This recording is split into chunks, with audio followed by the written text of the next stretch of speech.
जब आप अपने नकल्स क्रैक करते हो तो वो पॉपिंग साउंड कहाँ से आता है? क्या वो साउंड आपकी बोन्स ब्रेक होने की वजह से आता है?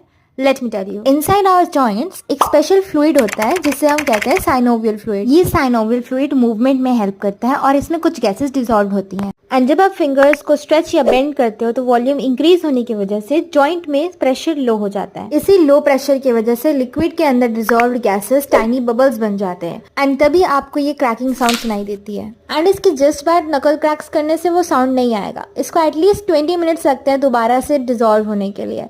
एंड अगेन जब आप क्रैक करेंगे तो वो साउंड आएगा।